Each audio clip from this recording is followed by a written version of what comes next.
Hello and welcome to Truth, Lies and Work, the award-winning psychology podcast brought to you by the HubSpot Podcast Network, the audio destination for business professionals. My name's Leanne. I'm a chartered psychologist. My name is Al. I'm a business owner. We're here to help you simplify the science of work and create awesome workplaces. Welcome, welcome. If you hear a little bit of a tip-tap in the background, it's because we've got a new addition to the family. It's a little dog called Bobby B.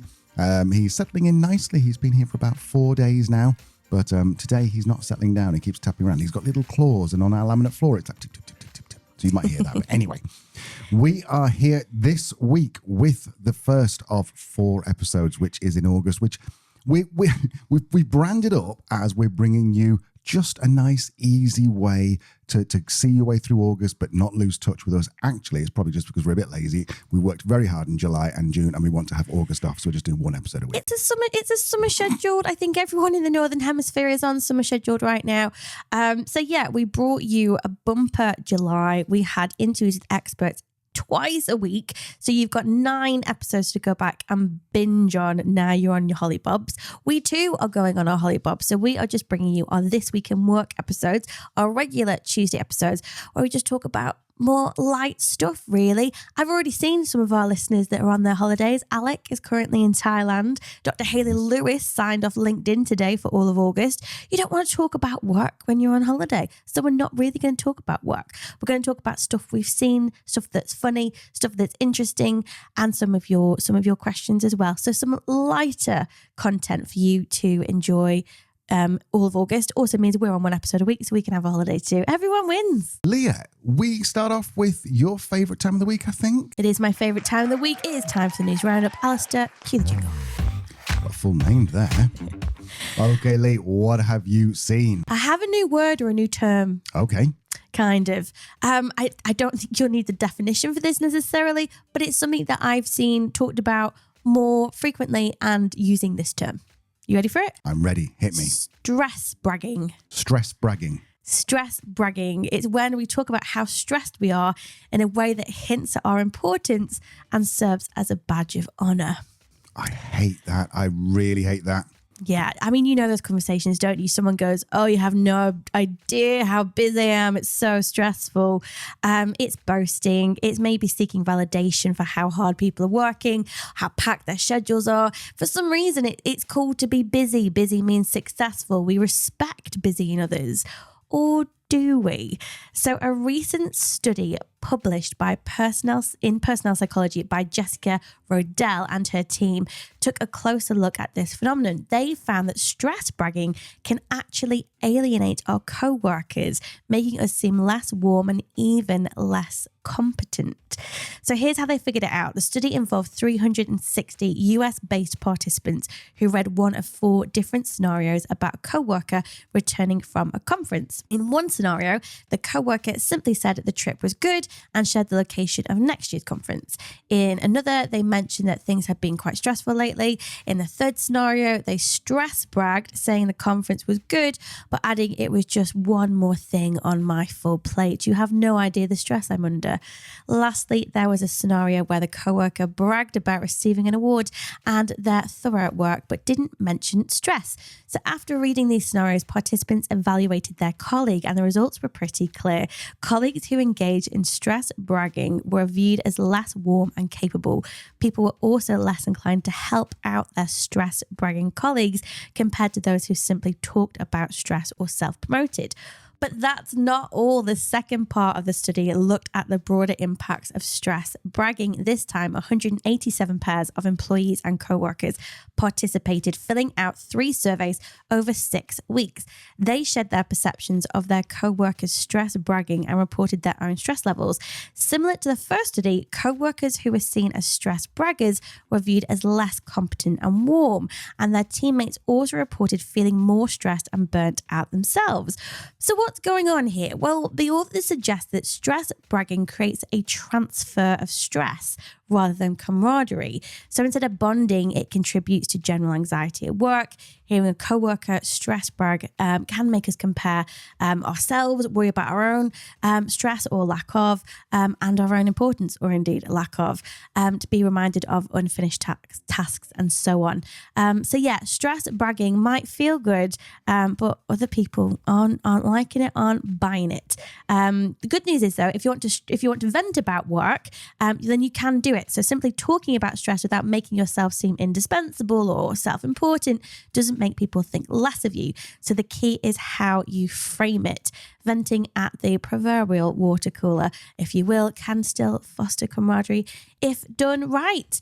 If you're curious, I'll leave a link to the full paper in the show notes. But yeah, I also love the name of the paper. It's called I'm So Stressed, which is brilliant. So yeah, there you go. Stress bragging. It's not cool. People don't like it. Alistair, thoughts? This is what I think. I think that anyone who brags about how stressed they are deeply insecure about the work that they're producing, because those people who very quietly get on with stuff and then go home at 5 and have a lovely life generally do great work. It's a bit like, when you're on a train, and I don't think it's the same in the US or Australia or anywhere else, but in the UK, you're on a train, there's always some knobhead who opens their stupid IBM ThinkPad and then gets on the phone and goes, yeah, I'm on a train, so I can't really talk. But let me tell you just briefly, for the purpose of the carriage, how important I am and why, and you do this and you do that. And it's just like, oh, will you please kindly FO, because it's just bragging. It sounds really stupid. It sounds really just insecure and cringy, really. Yeah, I think it's maybe some of the pushback of this hustle culture, isn't it? Where you need to be up at 5 a.m. and in the gym, and then an hour of mindfulness meditation, and then an ice bath. Yeah, butter and coffee or something. Yeah, I think people are starting to see through it and kind of think, well, actually, I think the respect now goes to people who have a more balance or more integration, however you want to look at it. But yeah, I think stress, people understand it more. People know that real stress is actually really bad for you. So it's really like someone bragging about how unwell they are and how they're not looking after themselves. And that's a bit weird, isn't it, really? It's interesting that there's some research, coming out on our viewpoints of this, and maybe sentiment is shifting. So there you go. As I said, I'll leave a link to the full article in the show notes if you're interested. Al, what have you seen this week? Well, I found a new guide to Gen Z talk.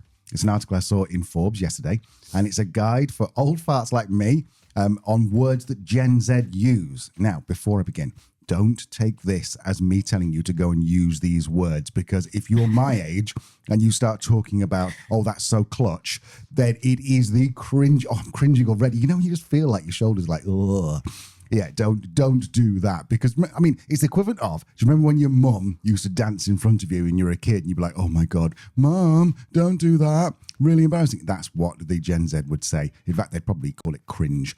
Now, some of them, you can kind of like infer what they actually mean, or they are one of them I think comes back from 1911 Jazz Trio or something who started using it, but there are some which are genuinely confusing. So you've probably all heard of, if someone said something sus, then you know, Leanne, what would you guess that would be? Suspicious. Suspect. Exactly. If someone says someone gives you the ick. Oh, just like, ugh, I don't like it. I don't want to be around it. Exactly. So these are like pretty obvious ones. One which I've heard Leanne use recently is they understood the assignment.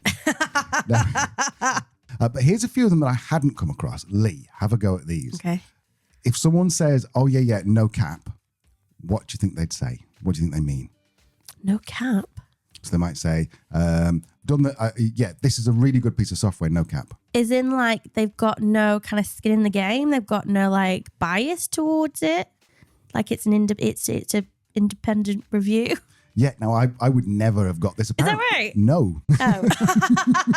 No, it's not. But I'm trying to make you feel better about getting it wrong, because I never would have got this either. Okay. It's not lying. So when you say it's a great piece of software, I'm not lying, you can also, Gen Zs will say no cap. No idea where that came from. But we don't know the root of it, like the cap. I should really have done some research on this beforehand, I think, on that one. If someone said, oh yeah, that slaps, what do they mean? That slaps. Must be like it's good, like slap on the thigh, kind of like woo. Yeah, that means that's good. So if someone said to me, my shoes slap, I'd be expecting that there's something wrong with them and they need to go get fixed. But actually what they mean is, you got nice shoes. If someone says stan, now I don't know the context of quite how you might say this, but stan, what would they be saying if they said stan? The only reference I can think of, like, is in the world of pop culture, which also shows how freaking old I am, is Eminem Stan, like the song, and he was a little bit troubled. So is it somebody that's a bit having troubles, having challenges? No, it actually means you support something. So I'm wondering if it's like stand behind, like Riz came from charisma. Yeah. I wonder if it's like stand behind something, stan. These kids just not got the time to use a full word. They're busy people. Busy people. They're all bragging about how busy they are. Leah, if I said you were Delulu, what would you mean? What do you think I meant? Delulu? Yeah. Random, crazy. No, it means delusional. Delulu? Delulu means delusional. Oh, he's just Delulu here. We thinks we're going to get this project done by Monday. He's Delulu. Okay, delusional. The next one's a little bit slightly concerning. If you're having a Menty B, what would you be having? A mental breakdown? Yes. Excellent. But I was such a Menty B today. I think what this doesn't literally mean you are having a terrible breakdown. I think this is more like, I had a bit of a Menty B this morning. As in like you forgot something, you stopped functioning, kind of, Exactly. It's more humorous. Yeah. And finally, if someone said, that's so clutch, and I'm pretty sure you've heard of this. I've heard it, didn't really know what it meant. I don't know. I had no idea. Well, apparently it means it's good. So something is good, but clutch. It comes from, I think, sports, from the 80s in the sports, where they clutched a victory at the very last minute. So generally speaking, probably the proper way to say it is if someone brought it back at the last minute, that's so clutch because they clutched it. But if you're a Gen Z listener and I've got that wrong, then please tell me, because I'm just going off the research I did quickly. Yeah, we'll tell you what, we'll clip this up on YouTube Shorts or something and do one of what do the kids call it, a remix or a whatever you call it, and just tell us how old and ridiculous we are. That would be helpful. That would be clutch. So that'd be Stan. I don't think Who's Stan? I don't think you're using that word. That word doesn't mean what you think it means. Anyway, so there you go. You can now talk like a Gen Zer, although don't if you're not a Gen Zer, because you will look like an idiot. Lee, what else have you seen? I second that. Don't. Unless you're a Gen Z, don't. What else have I got? Well, I have heard some rumblings from the USA over the last few weeks about the election in the autumn. About what, sorry? They've got an election. We called it the Jenny Leck. For a new president. Oh, right. Not heard about this? No, I didn't know there was anyone in the running for a new president. Well, yes, there is. I mean, it's been quite a roller coaster. I mean, I'm not going to go into it.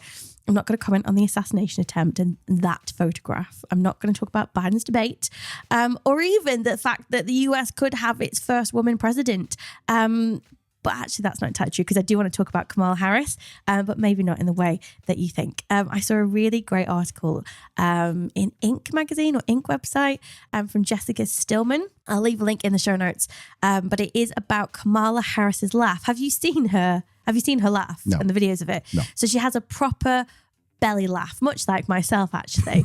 But apparently Kamala's full belly laughs are becoming a defining feature of her public and political persona. It seems that some people love it, some people think it's excessive, but as Jessica points out, whatever, it's the psychological angle that's interesting. So Jessica reported that according to psychologists, laughter generates energy and motivation. They explain that joy is often underestimated, especially in a world where we're more attuned to our negative emotions. So yeah, it's a really interesting article and looks at lots of different areas of psychology. But it also does point out as well, when we're devoid of those positive emotions, life can feel a bit dull and uninspiring. Some of the research that Jessica referenced was that humour activates the brain's dopamine reward system, which is critical for motivation and long-term memory. In educational settings, humour helps students retain more information. We've talked about that research before in the show. In the workplace, Stanford Business School professors have found that humour and laughter make for better leadership and more effective teamwork. And even Martin Seligman, the OG, the GOAT, I think the kids would say, that's probably so millennial now, isn't it? The pioneer of positive psychology, he found that happiness leads to success, not the other way around. And his massive study of 1 million soldiers showed that positive emotions boost performance and career success, although there is some debate about Martin Seligman's research, which you may remember from our episode on resilience with Bruce Daisley. So some words of caution around that. But yeah, regardless of political views, I don't think you can really deny that Kamala Harris's entry into the race has injected a bit of energy into the campaign, replacing that steady, somewhat low energy presence of Biden with a more vibrant and joyful persona. So it does seem to be splitting opinion, but that's what you want to do in an election. And I like as well the contrast that we're seeing in terms of like the joy, rather maybe the serious fight that we're seeing from the Republican camp. So yeah, there you go. What do you think, Al? Are you for a belly laugh or not? 100% love a belly laugh. I also think it's kind of funny that that I think Kamala's just about to turn 60, and she does, just by comparison, that she seems so young and vibrant and full of youth, and she's about to turn 60, which is kind of cool. It just feels that the opponent has kind of dropped the ball a little bit and gone a bit too far into they are awful, aren't they awful, are you all with me? Because there was a Association of Black Journalists, I think, where he kind of fudged it a little bit. Yeah, and I think that, you're too old to be president is kind of coming back to bite them in the ass, that one as well. Yes, it is. Anyway, anything else to add on that, my love? No, I just think it's really interesting. And I think for one, in a world where there is so much happening. I mean, if you're in the UK, you would have seen the news this week, and what's been happening in the Northwest is shocking. There's a lot of negativity. There's a lot of anxiety around that. So I think anyone who can bring a bit of joy, a bit of happiness, laughter is contagious. I'm all for that. But as we said, it's regardless of political views. I think it's just a very fresh thing that we're seeing from Kamala Harris's energy rather than her political perspectives.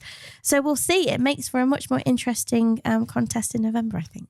Yeah, and when you compare Kamala's youth with J.D. Vance, I think, is the running mate, and his he's a character. He's an odd fish. Oh, honestly, we could get into the whole the cat lady thing. Yeah. Sit down, man. Behave. Get back to your couch. Honestly. If you know, you know. Honestly. Anyway, so after...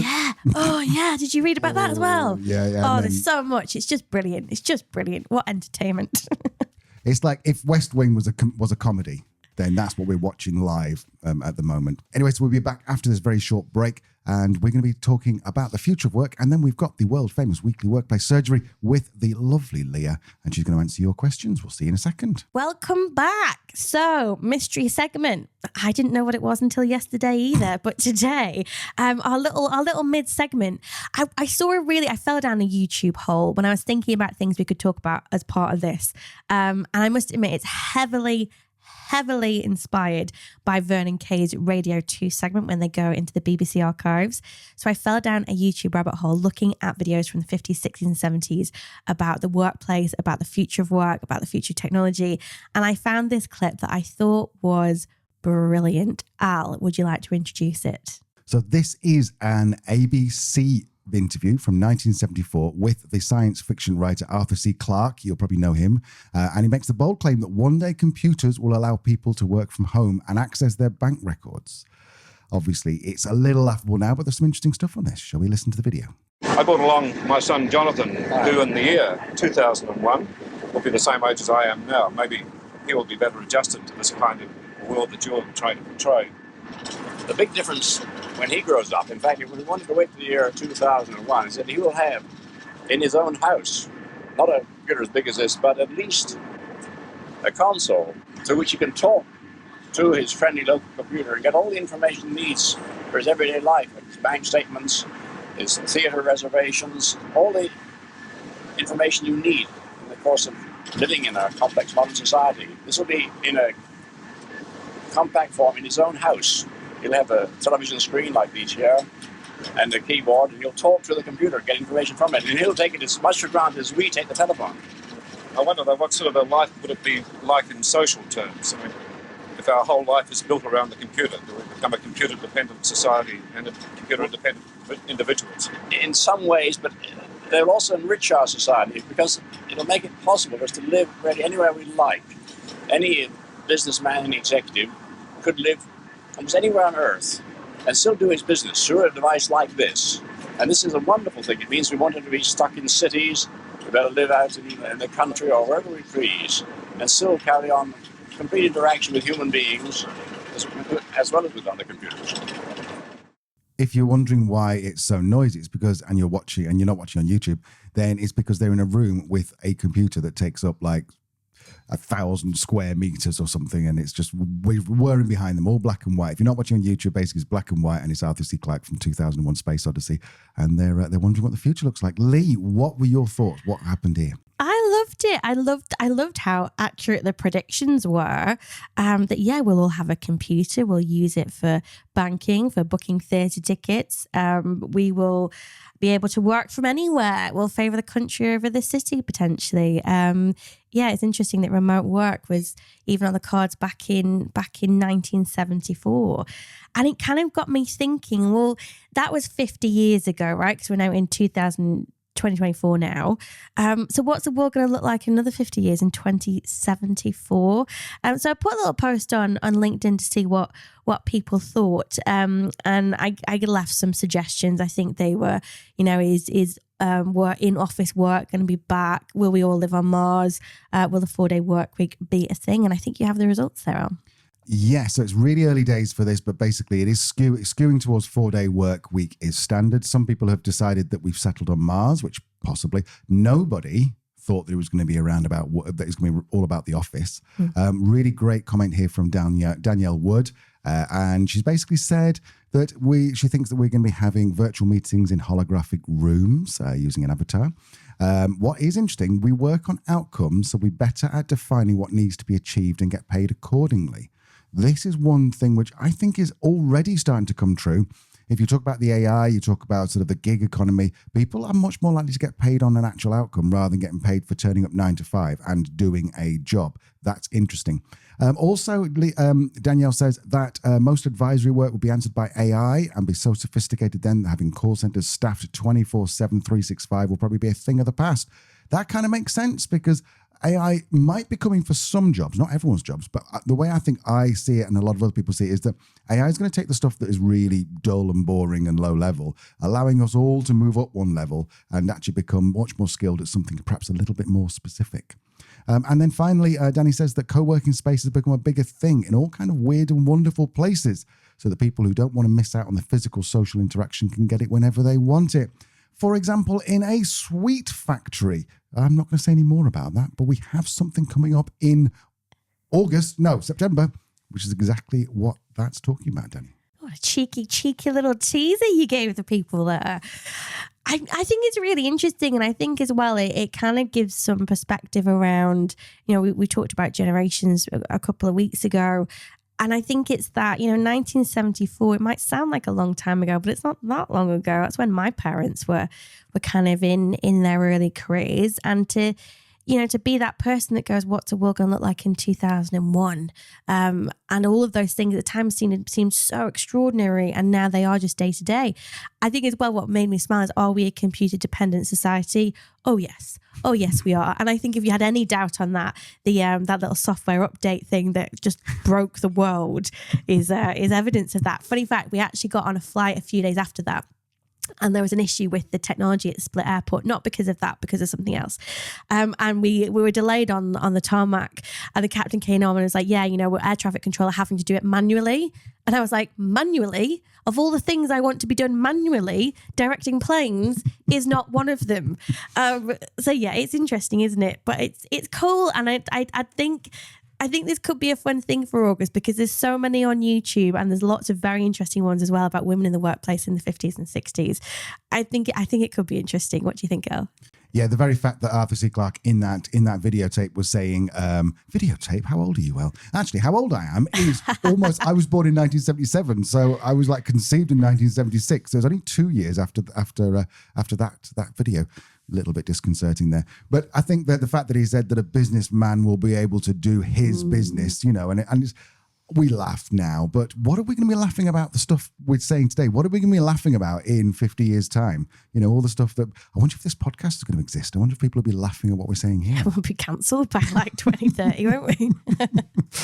So anything else to add on that, my love, before we move on? No, let's move on to the world famous weekly workplace surgery, shall we? Well done, you said it perfectly. I've been practicing it in the shower. If you do, by the way, if you do have some thoughts on what the future of the world would look like, what future work would look like in 50 years' time, go onto LinkedIn, search for Leanne, and you'll see it's one of her latest posts. You can just tell us there. Just tell us what you think. Or if you've seen a good video on the YouTube, tag us in. Truth, Lies and Work, and we'll feature her on the show. I'm sure you know by now, Leanne is a chartered occupational psychologist. She's got lots of experience in helping managers, helping business owners. And lots of student debt.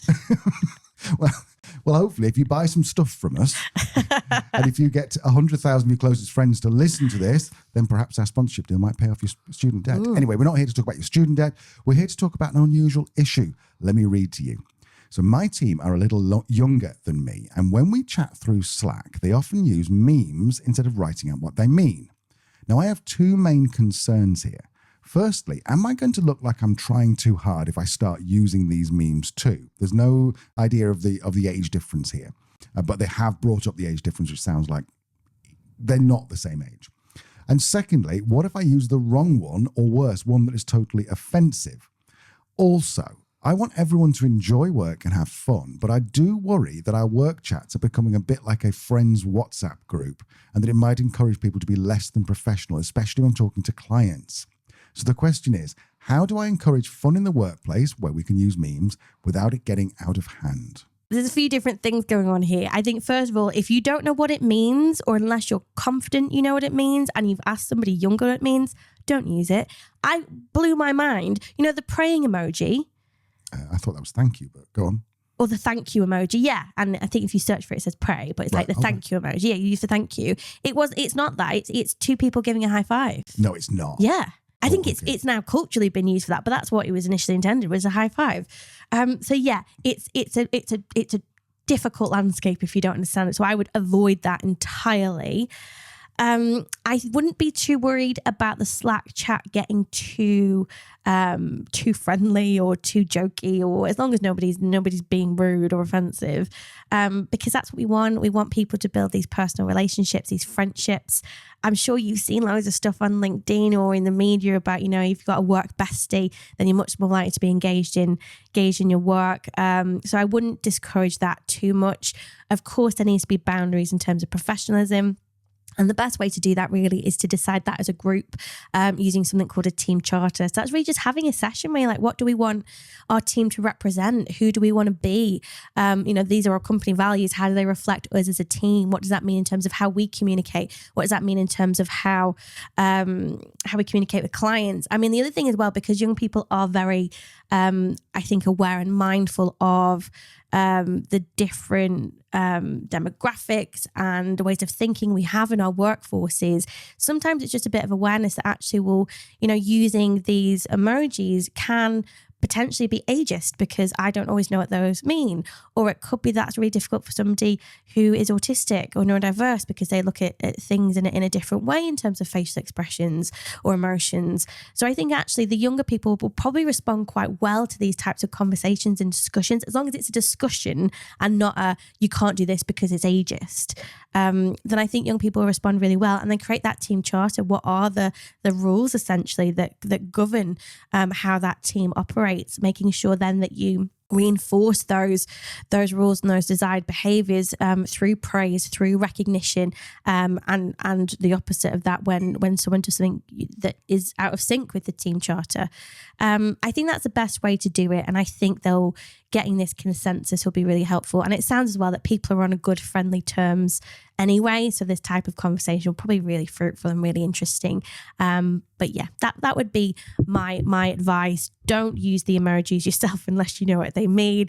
Don't worry too much about people being friendly. That's actually the types of relationships we want to foster in our organization.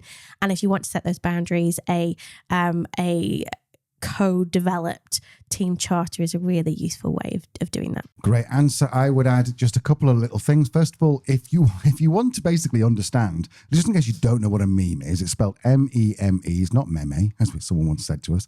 Meme is basically little sort of GIFs, little sort of animated things, usually about a second long. If you want to basically get 80% ahead, go and watch the US Office, because the majority of memes around the workplace are going to be from the US office. But I would also make it my kind of a two-way fun thing. So I might have a meme quiz that the team has a quiz and they give it to me and I have to guess what the meme means.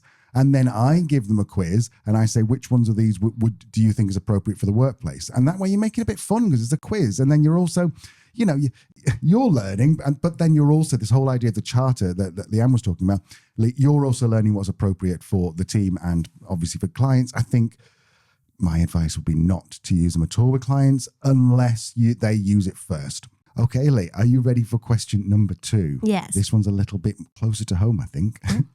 So I own an agency and most of my team work remotely, as I do. We have regular Zoom calls, but one team member always brings along her cat. So for the first 5 minutes, everyone's chatting about the cat and we don't get any real work done.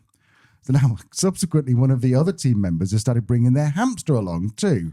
It is cute, but I'm convinced the pet owners aren't truly concentrating on the meeting. The hamster apparently peed on the last call. I'm guessing peed whilst they're on the call rather than peed on the computer.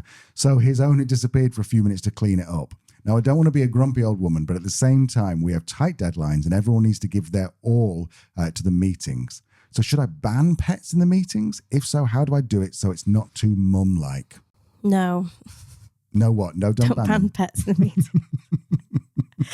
There's a few things in there. I mean, refer to previous answer about these are how we build the friendships and connections that we want in our organisation. You might have tight deadlines and you want people to give their all. They're still human and they have lives outside work. And it's kind of like the old carrot and the stick analogy, isn't it? Positive reinforcement is infinitely more effective than negative reinforcement. Oh, I think, do you know what? I think just accept that the first 5 minutes is going to be about this, or as Al mentioned with the memes, make a thing of it.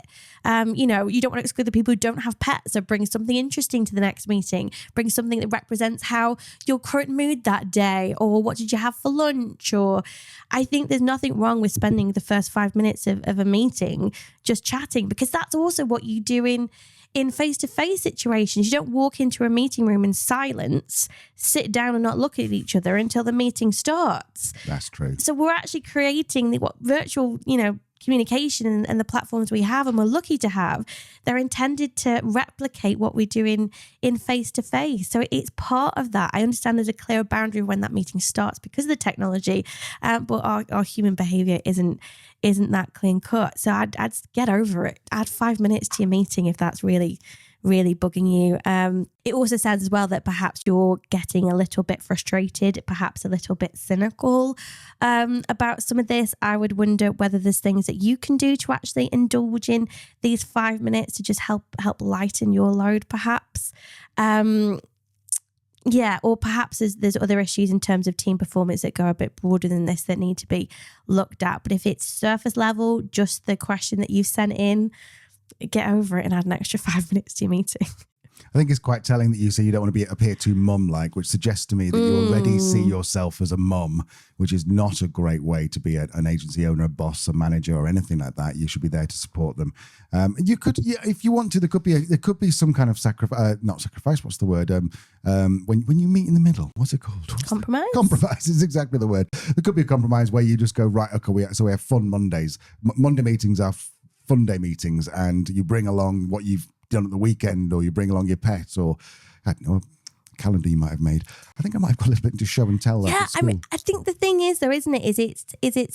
I see leaders do that, and I see people do that because they're desperately trying to foster these more friendship-based relationships because they know that builds camaraderie and collaboration and support and psychological safety. Forcing these things can feel a bit awkward and can actually make people be a bit eye roll. We do the same thing every Friday. So I think the thing is, you're in this really lovely position where you've already got that organically, that's happening. So I'd be really, really careful not to squash that. I think it's more a case of maybe managing your own expectations. It goes on for 5 minutes and then you get started. Yeah, I don't know. I don't know, Al. It just makes me feel a bit awkward. It's like, why wouldn't you want to have these types of relationships amongst your team? And all right, the man who's, hamster peed, if that happens every meeting, then of course you say something. It happens once. Whatever. Maybe I'm just in my August flow, but I'm like, whatever. Don't take it so seriously. As Danny said, outcome based. If your team is doing the do, then fine. Fine. And perhaps we're tying all this together because you feel really stressed and this is your way of boasting that you're really important with stress boasting, stress bragging you said, wasn't it? Mm-hmm. That you're like, oh, well, it's just, I'm so important and busy that I haven't got time for all this kind of, as my father would say, tomfoolery. Anyway, all this humanness. Yes, how dare they have fun at work? How dare they have a life outside? I'm sorry, OP, that sounds like a little bit like I'm having a go at you. I'm not. And we're just poking a little bit of fun, but maybe take yourself a tiny bit less seriously and look at the outcomes. All right, it might be a high stress environment, but this could be the way that they actually cope with the high stresses, to have fun when they do get together. And the other thing is, perhaps they're crying out for a bit of in person. If they are all remote and they all do want to share a little something about their lives, perhaps it is time for the occasional in-person meeting. Excellent advice, Al. Thank you very much. See, I could be a chartered psychologist. Dead easy. Let's go to question number 3. And I think you're going to sense a tone here. And I enjoy a tone. Yeah, I'm interested to hear whether you pick it up straight. Well, I'm sure you will pick it up, but interested whether you address it straight away. I've been at the same firm, so this is the person writing in. I've been at the same firm for a few years now and have a great relationship with my coworkers. There is a management role coming up that I know I would be great at. I would slay, as the Gen Z say. But I'm worried that You got Riz. You got management Riz. Management Riz. I wonder if you can have management Riz. I'll look on TikTok later. You do that. You go and text your nephews. Or they're probably on Snapchat, so they don't even reply to texts. Anyway, so this promotion's coming up. This person thinks they're going to be great at it, but they're worried that their co-workers will struggle if they went from their equal to their boss. Red flag number 1. So this OP says, can I do anything in the next few weeks before the promotion is hopefully announced to make them accept that I will be giving them orders from now on? I thought this might make you chuckle. OP, sit down, get a cup of tea and a biscuit because I think you're about to be schooled. I think the best thing you can do over the next few weeks is shift your attitude and mindset, being honest. You're not ordering these people around. You are still their equal. You're not superior. That's not what management is. You will be the person that is doing some of the grunt work some days because it allows your team to focus on more value-add activities. You're going to be the person that's going to take the hit if things go wrong. You're the person they're going to blame if things go wrong. It's such especially that middle manager. We talked about this with Kate Luzio, didn't we? That power middle, but it's also really tricky because you're getting it from all angles, all sides, all levels. You are the person that will ultimately be held accountable, whether you think that's right or not. That's just the way middle management works.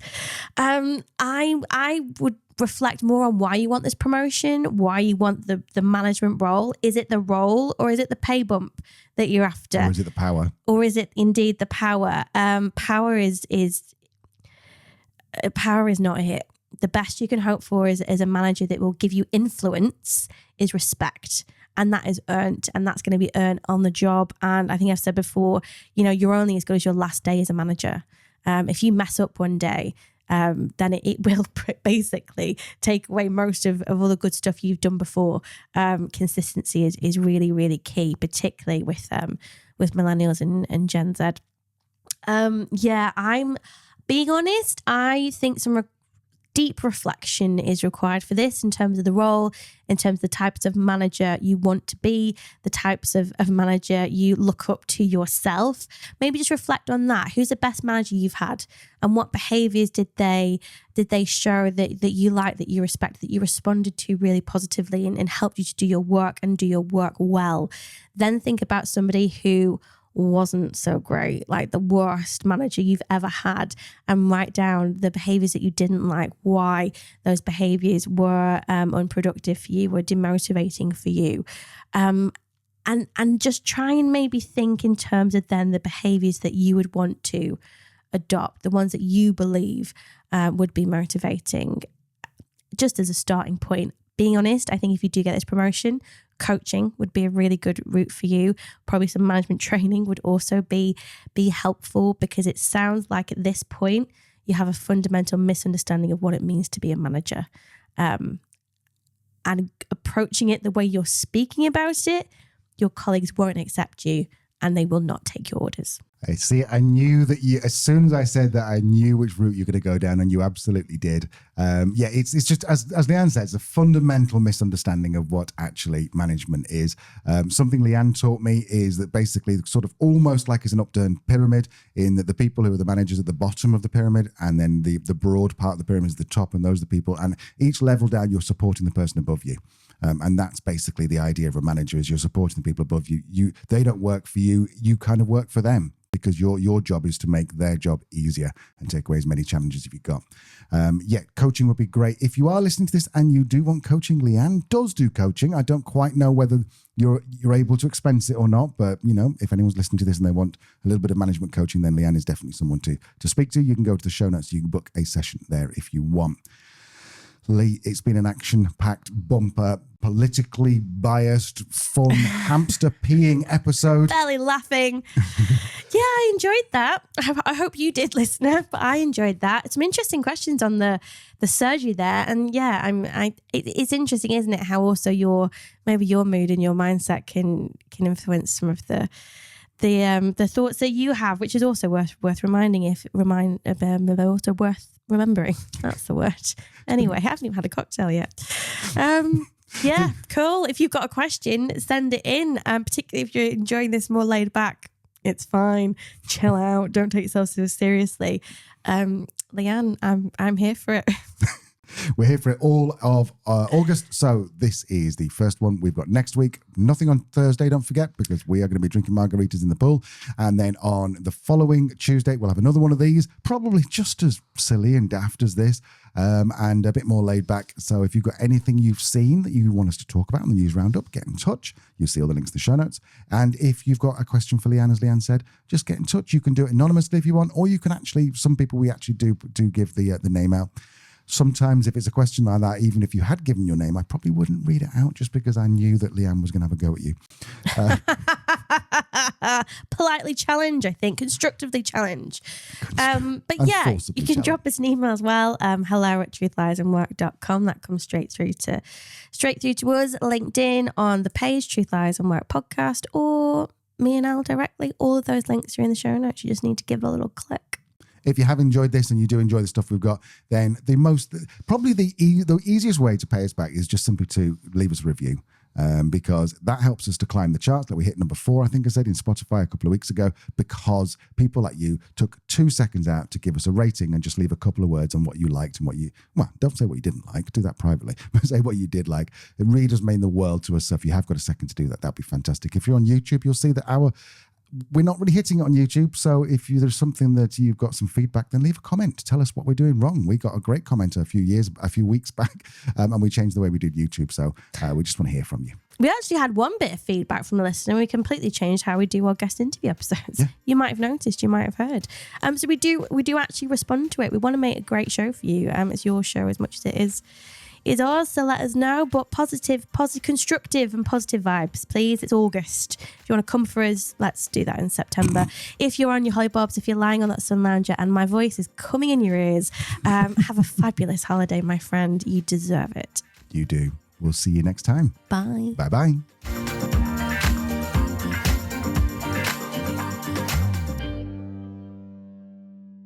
Let's try and do that again without all the stuttering.